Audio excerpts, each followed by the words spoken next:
Hola amigo, soy el turco. Y respondió Esaú a su padre, no tienes más que una sola bendición, padre mío, bendíceme también a mí, padre mío. Y alzó Esaú su voz y lloró. Estas son las palabras de un hermano desposeído. La bendición principal ya se había ido, Jacob la había robado, y ahora Esaú llora, pero su llanto no es solo tristeza, también es furia, y jura por dentro, cuando mi padre muera, mataré a mi hermano Jacob. Hoy no vamos a dar una clase de religión común, vamos a analizar Génesis 27 a 32. Jacob huye. Trabaja 20 años para su tío Labán. Es engañado, se casa con dos primas hermanas, Lía y Raquel. Tiene 11 hijos. Y luego, por orden de Dios, pero en el camino, una noche, algo extraño sucede. Un hombre lucha con Jacob hasta el amanecer. ¿Quién es ese hombre? ¿Un ángel? ¿Dios mismo? ¿O tal vez la conciencia de Jacob? Ciencia, historia, arqueología, ética y psicología, todo mezclado. Vamos a verlo. Isaac respondió y dijo a Esaú. Y Esaú respondió a su padre: No tienes más que una sola bendición, padre mío. Bendíceme también a mí, padre mío. Y alzó Esaú su voz y lloró. Bendición residual de Esaú. Esaú recibe una bendición secundaria pero significativamente inferior. Vivirá por su espada y servirá a su hermano, aunque eventualmente sacudirá el yugo. Esta bendición residual es una etiología que explica la relación histórica entre Edom, descendientes de Esaú, e Israel, descendientes de Jacob. Edom fue subyugado por Israel bajo David, pero posteriormente se rebeló y se independizó.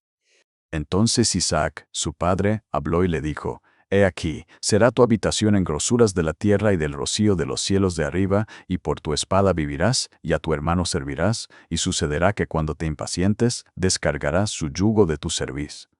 Y aborreció Esaú a Jacob por la bendición con que le había bendecido su padre, y dijo en su corazón: Y fueron dichas a Rebeca las palabras de Esaú: Ahora pues, hijo mío, obedece mi voz, levántate y huye a casa de Labán, mi hermano, a Harán, hasta que se aplaque la ira de tu hermano contra ti, y se olvide de lo que le has hecho. Yo enviaré entonces y te traeré de allá.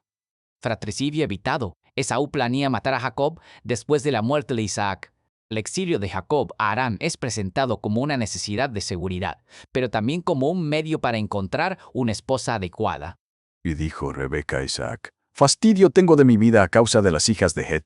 Si Jacob toma esposa de entre las hijas de Het como estas, de las hijas de esta tierra, ¿para qué quiero la vida? Estrategia de Rebeca. Rebeca utiliza la preocupación por los matrimonios mixtos como pretexto para convencer a Isaac de enviar a Jacob lejos, sin revelar el peligro de muerte inminente por parte de Esaú. Esto protege a Isaac de la angustia adicional y le da a Jacob una misión legítima. Las hijas de Et, mujeres hititas cananeas, ya habían sido una amargura, por lo que el argumento es creíble. El capítulo 27 completa el ciclo de engaños iniciado en el capítulo 25. Jacob suplanta a Esaú 2 veces, primogenitura y bendición, y ahora debe huir para salvar su vida. Entonces Isaac: Y el Dios omnipotente te bendiga, y te haga fructificar y te multiplique, hasta llegar a ser multitud de pueblos, y te dé la bendición de Abraham, y a tu descendencia contigo, para que heredes la tierra de tus peregrinaciones, la que Dios dio a Abraham. Así envió Isaac a Jacob, el cual fue a Padán Aram, a Labán, hijo de Betuel arameo, hermano de Rebeca, madre de Jacob y de Esaú. Bendición formal, a diferencia del capítulo 27, donde Jacob obtuvo la bendición mediante engaño. Aquí, Isaac lo bendice voluntariamente y lo envía explícitamente a buscar esposa entre sus parientes.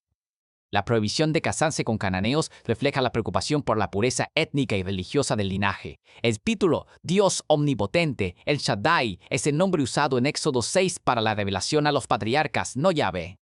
Y vio Esaú como Isaac había bendecido a Jacob y le había enviado a Padán Aram, para tomar para sí esposa de allí, y que cuando le bendijo, le había mandado, diciendo: No tomarás esposa de entre las hijas de Canaán. Y que Jacob había obedecido a su padre y a su madre y se había ido a Padán Aram. Vio asimismo Esaú que las hijas de Canaán parecían mal a Isaac, su padre, y se fue. La acción de Esaú. Esaú intenta complacer a sus padres tomando una esposa del linaje de Ismael, también descendiente de Abraham. Sin embargo, ya tenía esposas cananeas y ahora añade otra. El texto sugiere que su intento es tardío y no corrige el problema fundamental. La elección divina ya había pasado a Jacob. Esaú sigue siendo el no elegido a pesar de sus esfuerzos. Y salió Jacob de Beerseba y se fue a Harán, y llegó a cierto lugar, y durmió allí, porque ya el sol se había puesto, y tomó de las piedras de aquel paraje y las puso a su cabecera, y se acostó en aquel lugar. Y soñó. Y he aquí una escalera que estaba apoyada en tierra, cuyo extremo tocaba en el cielo, y he aquí ángeles de Dios que subían y descendían por ella. La tierra en que estás acostado, te la daré a ti y a tu descendencia, y será tu descendencia como el polvo de la tierra, y te extenderás al occidente y al oriente y al norte y al sur. Y todas las familias de la tierra serán benditas en ti y en tu descendencia. Y he aquí, yo estoy contigo, y te guardaré por donde quiera que fueres, y volveré a traerte a esta tierra, porque no te dejaré hasta que haya hecho lo que te he dicho. Mitología comparada. La escalera o escalera al cielo tiene paralelismos en antiguas tradiciones del cercano oriente, como los sigurats mesopotámicos que servían como puentes entre la tierra y el cielo. La visión invierte el mito de Babel. Capítulo 11. Allí los humanos intentan subir al cielo por su propio esfuerzo. Aquí, Dios desciende a Jacob y le promete la tierra. Los ángeles, subiendo y bajando, sugieren una comunicación continua entre el cielo y la tierra. Y despertó Jacob de su sueño y dijo, ciertamente Jehová está en este lugar, y yo no lo sabía, y tuvo temor y dijo, cuán asombroso es este lugar, no es otra cosa que casa de Dios y puerta del cielo.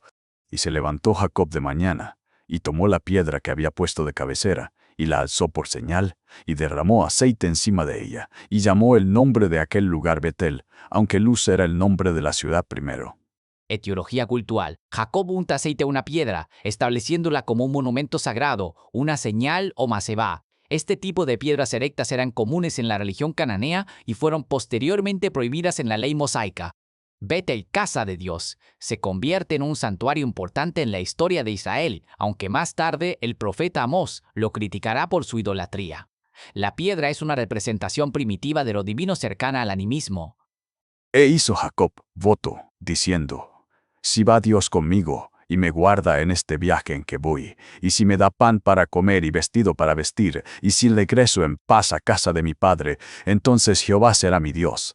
Y esta piedra que he puesto por señal será casa de Dios, y de todo lo que me dieres, sin falta el diezmo apartaré para ti. Teología condicional. El voto de Jacob es condicional. Si Dios hace X, entonces yo haré Y. Esta no es una fe incondicional, sino un contrato de reciprocidad. Jacob promete el diezmo y la lealtad exclusiva a Yahvé, pero condiciona su devoción a la protección y provisión divina. Esto refleja una etapa temprana y más primitiva de la religión israelita, donde la relación con la deidad era transaccional. Y siguió Jacob su camino, y fue a la tierra de los orientales, y miró y vio un pozo en el campo, y he aquí 3 rebaños de ovejas que yacían cerca de él, porque de aquel pozo abrevaban los rebaños, y había una gran piedra sobre la boca del pozo. Y se juntaban allí todos los rebaños, y removían la piedra de sobre la boca del pozo, y abrevaban las ovejas, y volvían a colocar la piedra sobre la boca del pozo en su lugar. Y les dijo Jacob, hermanos míos, ¿de dónde sois? Y ellos respondieron, de Harán somos. Y él les dijo, ¿conocéis a Labán, hijo de Nacor? Y ellos dijeron, sí, le conocemos. Y él les dijo, está bien. Y ellos dijeron, Motivo del pozo. El encuentro de Jacob con Raquel junto al pozo es paralelo al encuentro del siervo de Abraham con Rebeca, capítulo de 4. Este motivo literario recurrente, el patriarca o emisario, encuentra a la futura esposa en un pozo, indica una estructura narrativa tradicional. La gran piedra que requiere múltiples pastores para moverla es movida por Jacob solo, demostrando su fuerza. y él dijo, he aquí aún es muy de día, no es tiempo todavía de recoger el ganado, abrevad las ovejas e id a apacentarlas. Y ellos respondieron, no podemos, hasta que se junten todos los rebaños y remuevan la piedra de la boca del pozo para que abrevemos las ovejas. Mientras él aún hablaba con ellos, Raquel vino con el rebaño de su padre, porque ella era la pastora. Y sucedió que cuando Jacob vio a Raquel, hija de Labán, hermano de su madre, y las ovejas de Labán, el hermano de su madre, se acercó Jacob y removió la piedra de la boca del pozo y abrevó el rebaño de Labán, hermano de su madre. Y Jacob besó a Raquel y alzó su voz y lloró. Y Jacob dijo a Raquel que él era hermano de su padre y que era hijo de Rebeca, y ella corrió y dio las nuevas a su padre. Emoción del reencuentro. Jacob besa a Raquel y llora. Sus lágrimas pueden interpretarse como alegría por encontrar a su familia o como expresión de la tensión emocional acumulada tras huir de Saúl. Raquel es descrita como pastora, lo que indica que en esta tradición las mujeres también podían desempeñar trabajos pastoriles, a diferencia de las culturas urbanas más estratificadas. Y sucedió que cuando oyó Labán las nuevas de Jacob, hijo de su hermana, corrió a recibirlo, y lo abrazó, y lo besó y lo trajo a su casa. Y él contó a Labán todas estas cosas, y Labán le dijo, ciertamente hueso mío y carne mía eres, y estuvo con él durante un mes. Entonces dijo Labán a Jacob, por ser tú mi hermano, ¿me has de servir de balde? Dime, ¿cuál será tu salario?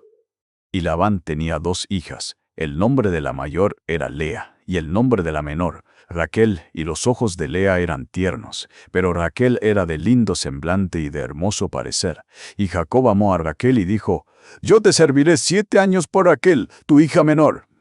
Y Labán respondió, mejor es que te la dé a ti, y no que la dé a otro hombre. Quédate conmigo. Así sirvió Jacob por Raquel 7 años, y le parecieron como pocos días, porque la amaba. Parábola del amor, 7 años de trabajo parecen pocos días, por amor, una frase proverbial. Desde una perspectiva sociológica, Jacob no tiene riqueza ni dote para ofrecer, por lo que ofrece su trabajo. El matrimonio por servicio, 7 años, era una práctica documentada en el antiguo cercano oriente. Y dijo Jacob a Labán, dame mi esposa, porque mi tiempo se ha cumplido para unirme a ella. Entonces Labán juntó a todos los hombres de aquel lugar e hizo banquete, y sucedió que a la noche tomó a su hija Lea y se la trajo, y él se unió a ella. Y dio Labán su sierva Zilpa a su hija Lea por criada, y venida la mañana, he aquí que era Lea, y Jacob dijo a Labán, ¿qué es esto que me has hecho? ¿No te he servido por Raquel? ¿Por qué, pues, me has engañado? Y Labán respondió, no se hace así en nuestro lugar, que se dé la menor antes que la mayor. Cumple la semana de esta, y se te dará también la otra por el servicio que me prestes otros 7 años. E hizo Jacob así, y cumplió la semana de aquella, y él le dio a su hija Raquel por esposa, y dio Labán a su hija Raquel su sierva Bilha por criada, y se unió también a Raquel, y la amó también más que a Lea, y le sirvió aún otros 7 años. Ironía del engañador engañado que engañó a su padre Isaac, haciéndose pasar por Esaú, ahora es engañado por Labán, quien sustituye a Lea por Raquel usando la oscuridad y el velo, el suplantador es suplantado. Labán justifica el engaño apelando a la costumbre local. La hija mayor debe casarse primero. Jacob acepta otras 7 años de trabajo por Raquel, totalizando 14 años de servidumbre.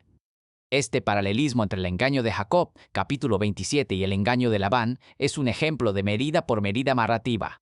Y vio Jehová que Lea era menospreciada, y abrió su matriz, pero Raquel era estéril, y concibió Lea, y dio a luz un hijo, y llamó su nombre Rubén, porque dijo, ha mirado Jehová mi aflicción, ahora por tanto me amará mi marido.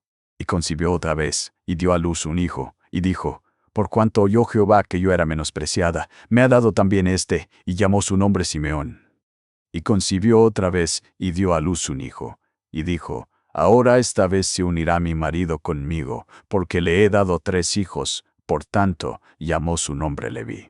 Y concibió otra vez, y dio a luz un hijo. Patrón de esterilidad, natalidad y etimologías. Raquel, la esposa amada, es estéril. Lea, la no amada, es fértil. Dios interviene para compensar a la menospreciada. Lea da a luz 4 hijos, y sus nombres son etimologías populares que explican el significado de los nombres tribales. Este patrón de nombres refleja el deseo de Lea de ganar el afecto de Jacob. Judá será el antepasado de la línea real de David, y según la tradición cristiana, de Jesús. Desde una perspectiva de la crítica textual, estos nombres y sus explicaciones sugieren que las tribus de Israel existían antes que la narrativa de los patriarcas. Y viendo Raquel que no daba hijos a Jacob, tuvo envidia de su hermana y decía, y ella dijo, y concibió Bilha, y dio a luz un hijo a Jacob, y dijo Raquel, me juzgó Dios, y también oyó mi voz, y me dio un hijo, por tanto llamó su nombre Dan. Y concibió otra vez Bilha, la sierva de Raquel, y dio a luz un segundo hijo a Jacob. Y dijo Raquel, con luchas de Dios, he contendido con mi hermana y he vencido, y llamó su nombre Neftalí. Rivalidad entre hermanas. Raquel, estéril, recurre al mismo recurso que Sara. Capítulo 16. Da a su sierva a su marido para tener hijos mediante ella. La frase, dará a luz sobre mis rodillas, indica un ritual de adopción donde el hijo nacido de la sierva es legalmente considerado hijo de la esposa. El nombre Dan, él ha juzgado, y Neftalí, mi lucha, reflejan la competencia con Lea. La poligamía y el uso de siervas como sustitutas eran prácticas comunes, pero generaban conflictos familiares intensos. Y viendo Lea que había dejado de tener hijos, tomó a Silpa, su sierva, y la dio a Jacob por esposa. Y Silpa, sierva de Lea, dio a luz un hijo a Jacob. Y dijo Lea, vino la ventura, y llamó su nombre Gad. Y Silpa, la sierva de Lea, dio a luz otro hijo a Jacob, y dijo Lea, para dicha mía, porque las mujeres me dirán dichosa, y llamó su nombre Aser. Continuación de la rivalidad, Lea responde a la iniciativa de Raquel dando también su sierva Silpa. El texto muestra una lucha reproductiva sin fin, donde los hijos son usados como instrumentos de validación personal. Y fue Rubén en el tiempo de la siega de los trigos, y halló mandrágoras en el campo y las trajo a Lea, su madre. Y dijo Raquel a Lea, te ruego que me des de las mandrágoras de tu hijo. Y ella respondió, es poco que hayas tomado mi marido, para que también te quieras llevar las mandrágoras de mi hijo. Y cuando Jacob volvía del campo a la tarde, salió Lea a él y le dijo, a mí has de allegarte, porque a la verdad te he alquilado por las mandrágoras de mi hijo, y durmió con ella aquella noche. Etnobotánica. Sin embargo, el texto muestra que no funciona para Raquel. Sigue estéril hasta la intervención divina, mientras que Lea concibe nuevamente. La ciencia moderna ha demostrado que las mandrágoras contienen alcaloides con efectos sedantes y alucinógenos, no propiedades fértiles. Raquel alquila a Jacob por una noche a cambio de las mandrágoras, cosificando la relación marital. Y oyó Dios a Lea, y concibió, y dio a luz el quinto hijo a Jacob, y dijo, Lea, Dios me ha dado mi recompensa, por cuanto di mi sierva a mi marido, por eso llamó su nombre Isacar. Y concibió Lea otra vez. Sexto hijo y una hija, Isacar. La mención de Dina, la única hija de Jacob nombrada en el Génesis, prepara el terreno para el capítulo 34, la violación de Dina y la venganza de sus hermanos. El patrón de que Lea tenga 6 hijos, mientras Raquel siga estéril, invierte la situación esperada. La esposa amada no puede concebir. Y se acordó Dios de Raquel, y la oyó Dios, y abrió su matriz, y concibió, y dio a luz un hijo, y dijo, Dios ha quitado mi afrenta. Y llamó su nombre José, diciendo, añádame Jehová otro hijo. Nacimiento de José. Finalmente, Dios recuerda a Raquel y la hace fértil. José añadirá, expresa su deseo de otro hijo. José será el hijo favorito de Jacob y el protagonista de los capítulos finales del Génesis. La frase, Dios ha quitado mi afrenta. Y aconteció, cuando Raquel hubo dado a luz a José, que Jacob dijo a Labán, envíame, e iré a mi lugar y a mi tierra, dame mis esposas, por las cuales te he servido, y mis hijos. Y Labán le respondió, halle yo ahora gracia ante tus ojos, y quédate. He experimentado que Jehová me ha bendecido por tu causa. Y dijo, señálame tu salario, y yo te lo daré. Y él respondió, Negociación de salida. Jacob ha servido 14 años por sus esposas y desea independizarse con su familia. Labán reconoce que la bendición divina ha llegado a través de Jacob. La pregunta de Jacob, ¿cuándo proveeré para mi propia casa? Es un reclamo legítimo después de décadas de servicio. y él dijo, ¿qué te daré? Y respondió Jacob, no me des nada. Si hicieres por mí esto, volveré a apacentar tus ovejas. Yo pasaré hoy por entre todas tus ovejas, apartando todas las ovejas manchadas y moteadas, y todas las de color oscuro entre las ovejas, y las manchadas y moteadas entre las cabras, y eso será mi salario. Así responderá por mí mi honradez mañana, cuando vengas a ver lo que he ganado. Toda la que no fuere pintada ni manchada entre las cabras y de color oscuro entre mis ovejas, se me ha de tener por hurto. Y dijo Labán, y puso 3 días de camino entre sí y Jacob apacentaba las otras ovejas de Labán. Genética rudimentaria. Labán intenta engañar a Jacob retirando todos los animales con marcas, dejando solo los de color sólido. Los 3 días de distancia evitan que sus rebaños se mezclen. Y tomó Jacob varas verdes de álamo, y de avellano y de castaño, y descortezó en ellas mondaduras blancas, descubriendo así lo blanco de las varas, y puso las varas que había mondado en los canales, delante de los rebaños, en los canales de los abrevaderos, a donde venían a beber las ovejas, las cuales se apareaban cuando venían a beber. Y concebían las ovejas delante de las varas, y parían borregos listados, pintados y salpicados de diversos colores, y ponía su propio hato aparte, y no lo ponía con las ovejas de Labán. Y sucedía que cuantas veces se apareaban las robustas, Jacob ponía las varas delante de las ovejas en los abrevaderos, para que concibiesen a la vista de las varas. Y cuando venían las ovejas débiles, Creencias precientíficas de herencia. Jacob utiliza varas descortezadas para crear un patrón rayado, creyendo que lo que las ovejas ven durante la cópula afecta la apariencia de las crías. Esta era una creencia común en el mundo antiguo, herencia por impresión visual, pero la genética moderna ha demostrado que los caracteres heredados están determinados por el ADN, no por estímulos visuales. El texto atribuye el éxito de Jacob a esta técnica, pero en realidad sugiere que el lector entiende que es la bendición divina la causa real de la prosperidad. y oía Jacob las palabras de los hijos de Labán, que decían: Jacob ha tomado todo lo que era de nuestro padre, y de lo que era de nuestro padre ha adquirido toda esta riqueza. Miraba también Jacob el semblante de Labán, y veía que no era para con él como antes. También Jehová dijo a Jacob: Vuélvete a la tierra de tus padres y a tu parentela, y yo estaré contigo. Y envió Jacob y llamó a Raquel y a Lea al campo, donde estaban sus ovejas. Y les dijo: Veo que el semblante de vuestro padre no es para conmigo como antes, mas el Dios de mi padre ha estado conmigo. Y vosotras sabéis que con todas mis fuerzas he servido a vuestro padre, y vuestro padre me ha engañado, y me ha cambiado el salario 10 veces, pero Dios no le ha permitido que me hiciese mal. Tensión creciente. Los hijos de Labán acusan a Jacob de haberse enriquecido a expensas de su padre. Jacob percibe la hostilidad de Labán y recibe instrucción divina para regresar a Canaán. La mención de 10 veces, número redondo que indica muchas veces que Labán cambió su salario, muestra la injusticia sistemática que Jacob soportó. Si él decía así: Los pintados serán tu salario, entonces todas las ovejas parían pintados, y si decía así: Los listados serán tu salario.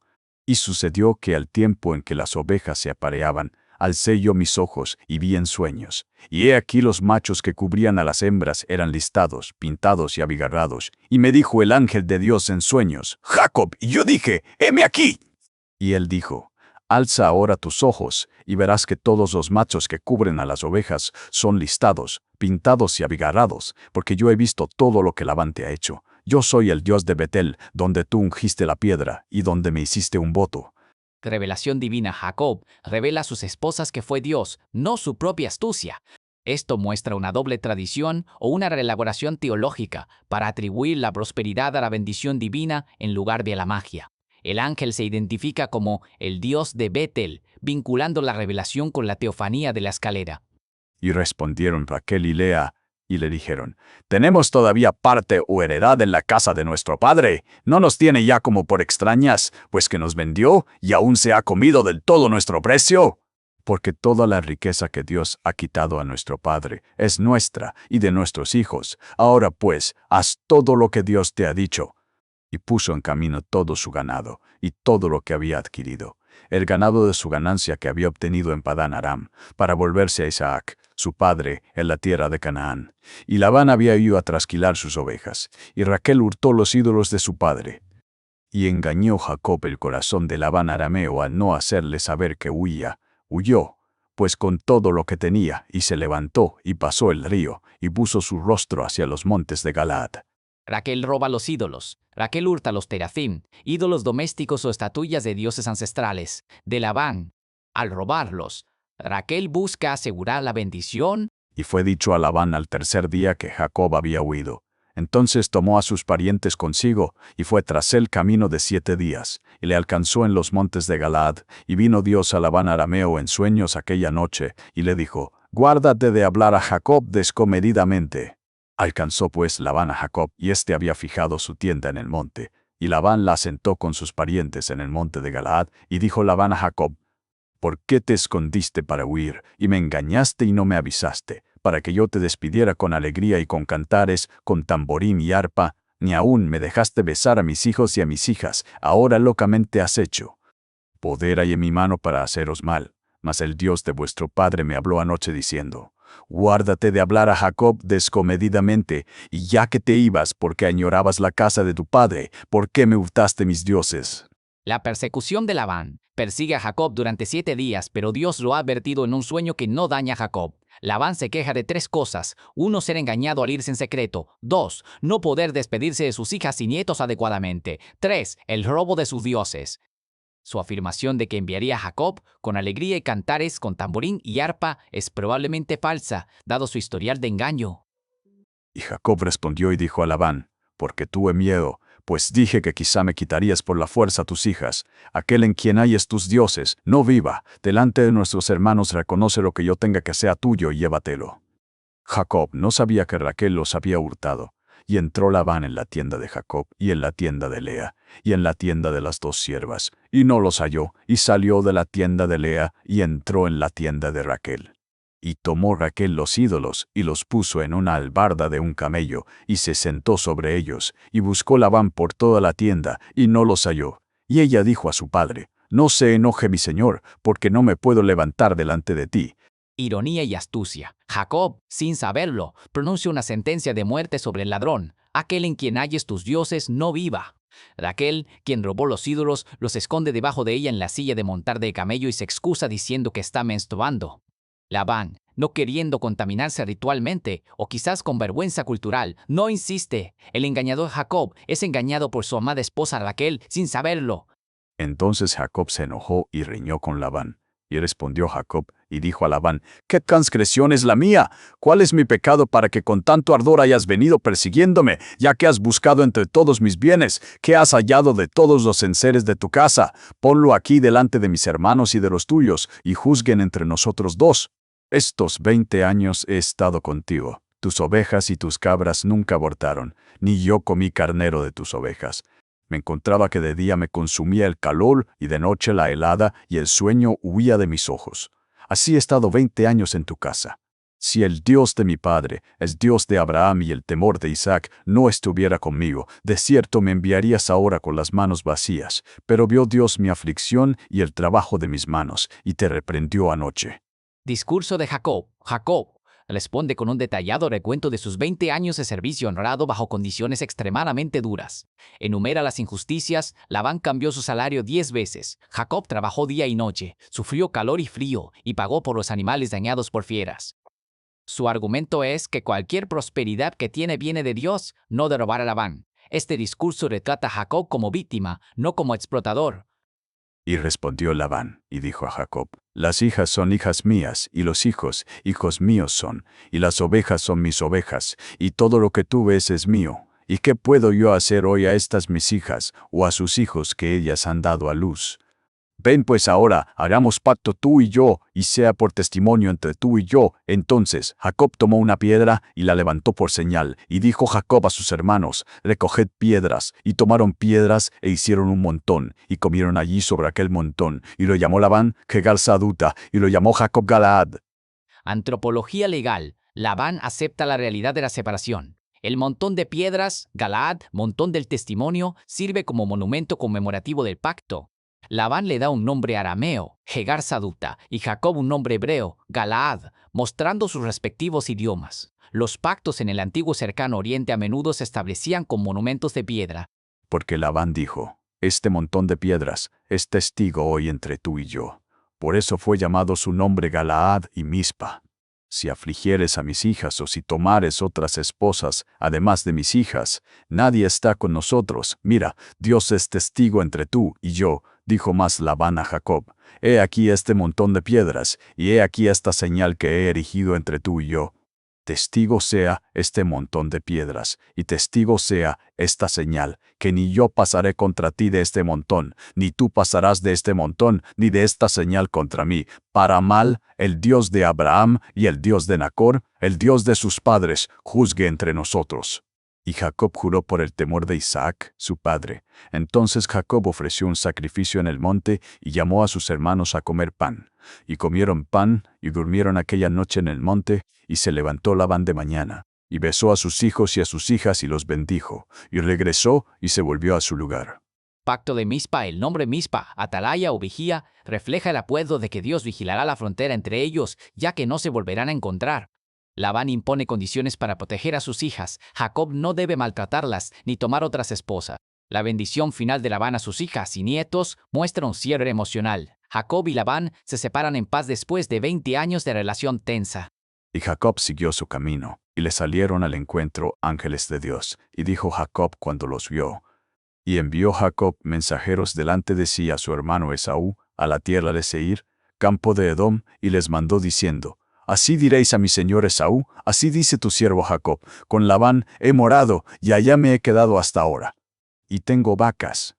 Retorno angustiado. Jacob ve ángeles al comenzar su viaje de regreso, interpretado como una señal de protección divina. Mahanaim significa 2 campamentos, posiblemente el campamento de Jacob y el campamento angelical. Su mensaje a Esaú es humilde, se llama a sí mismo, tu siervo, y a Esaú, mi señor, una estrategia para apaciguar a su hermano después del engaño de la bendición.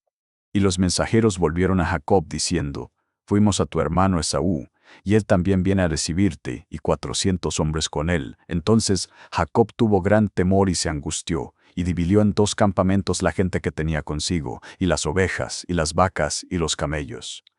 Y dijo: Si viene Esaú contra un campamento y lo ataca, el otro campamento escapará. Y dijo Jacob: Dios de mi padre Abraham y Dios de mi padre Isaac, oh Jehová, que me dijiste: Vuélvete a tu tierra y a tu parentela, y yo te haré bien. Menor soy que todas las misericordias y que toda la verdad que has usado para con tu siervo. Y tú has dicho: Yo te haré bien, y haré que tu descendencia sea como la arena del mar, que no se puede contar por la multitud.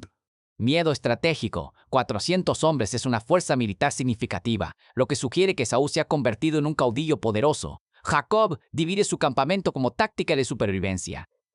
Su oración es notablemente humilde, admite que no merece la misericordia divina, menor soy, recuerda su origen humilde, con mi cayado pasé este Jordán, y apela a la promesa divina de descendencia numerosa.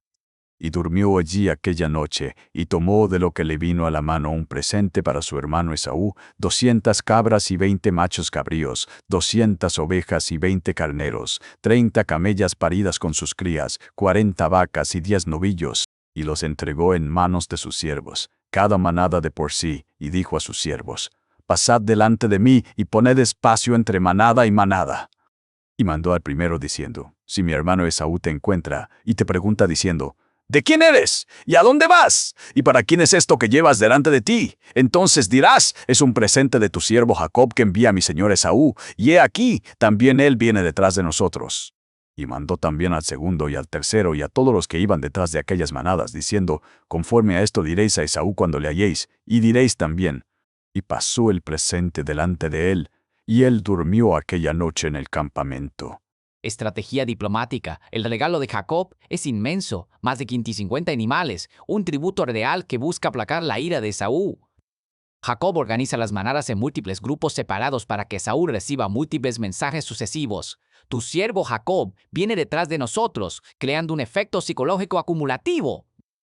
La frase veré su rostro es una expresión que indica búsqueda de reconciliación. Jacob no se encuentra físicamente con Esaú todavía, está preparando el terreno. Y se levantó aquella noche, y tomó a sus 2 esposas, y a sus 2 siervas, y a sus 11 hijos, y pasó el vado de Jaboc, los tomó, pues, y los hizo pasar el arroyo, e hizo pasar todo lo que tenía. Y se quedó Jacob solo, y luchó con él un varón hasta que rayaba el alba. Y cuando vio el varón que no podía con él, y él le dijo: ¿Cuál es tu nombre? Y él respondió: Jacob. Y el varón le dijo: No se dirá más tu nombre Jacob, sino Israel, porque has luchado con Dios y con los hombres, y has vencido. Y el varón le dijo: No se le dirá más tu nombre Jacob, sino Israel. Y Jacob llamó a aquel lugar Peniel, porque dijo: Vi a Dios cara a cara, y fue preservada mi vida. Hasta aquí el relato. Pero hagamos algunas preguntas incómodas antes de cerrar. Primero, ¿quién es ese varón con el que lucha Jacob? El texto no lo dice claramente. ¿Un ángel, Dios mismo? ¿O es simplemente una metáfora del conflicto interno de Jacob? Los estudiosos han debatido esto durante siglos sin consenso. Lo que sí sabemos es que este tipo de apariciones divinas ambiguas son comunes en textos antiguos.